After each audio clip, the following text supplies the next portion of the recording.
Blackstone Audio presents The Vision of the Anointed, Self-Congratulation as a Basis for Social Policy, by Thomas Sowell.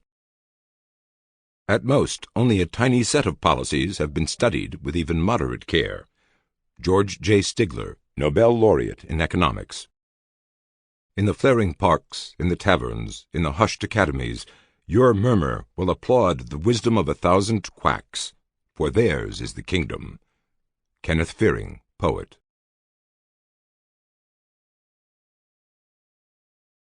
Preface. The views of political commentators or writers on social issues often range across a wide spectrum, but their positions on these issues are seldom random. If they are liberal, conservative, or radical on foreign policy, they are likely to be the same on crime, abortion, or education.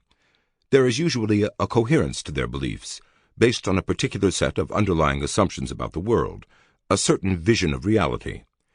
Visions differ, of course, from person to person, from society to society, and from one era to another.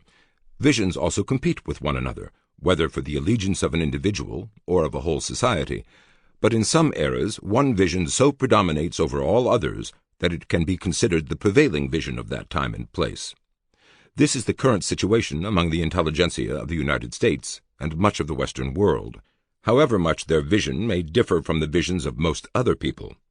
Individual variations in applying this underlying vision do not change the fundamental fact that there is a particular framework of assumptions within which most contemporary social and political discourse takes place in the media, in academia, and in politics.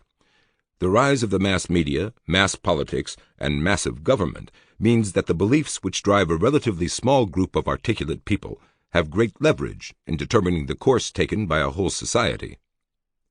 The analysis that follows is not only an examination of the vision of this elite intelligentsia and their numerous followers in the political arena and in the courtrooms, but is also an empirical comparison between the promised benefits of policies based on that vision and the grim and often bitter consequences of those political and judicial decisions.